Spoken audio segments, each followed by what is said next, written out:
நீதியரசர் திரு ஜி.ஆர். சுவாமிநாதன் அவர்களுடைய வழக்கு, அவர் நடத்தி கொண்டிருக்கக்கூடிய வழக்கு.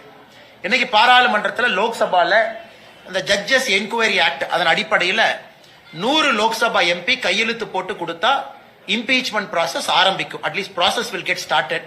இன்னைக்கு 120 பேர் கையெழுத்து போட்டு கொடுத்திருக்கிறாங்க. இன்னைக்கு பாராளுமன்றத்தில் நம்முடைய உள்துறை அமைச்சர் அமித்ஷா அவர்கள், தெற்கு தொகுதி எம்பி தேஜஸ்வி சூர்யா அவர்கள், நிறைய நம்முடைய மூத்த தலைவர்கள் கோடிட்டு காட்டுறாங்க. எப்படி திராவிட முன்னேற்ற கழகத்தை அமித்ஷாஜி சொன்னாங்க, இந்தியா அரசியல் சரித்திரத்துல முதலாக ஒரு நீதிபதி தீர்ப்பு கொடுத்ததற்காக அந்த நீதிபதியின் மீது இம்பீச்மெண்ட் ப்ராசஸ் கொண்டு வந்திருக்கிறாங்க. இன்னைக்கு இந்தியால 11 பேருக்கு மேல இம்பீச்மெண்ட் ப்ராசஸ் ஆரம்பிச்சிருக்கிறாங்க. வெற்றிகரமாக நடந்ததில்ல, 11 பேருக்கு மேல ஆரம்பிச்சிருக்கிறாங்க.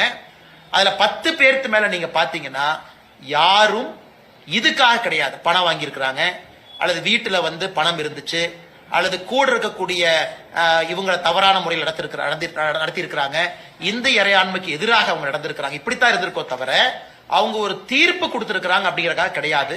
அதனால இன்னைக்கு திராவிட முன்னேற்ற கழகம் அதை அப்படியே மாத்தி அந்த இம்பீச்மெண்ட் நோட்டீஸ்ல திரு ஜி.ஆர். சாமிநாதன் அவர்கள் மீது பல அவதூற பரப்பி இருக்கிறாங்க.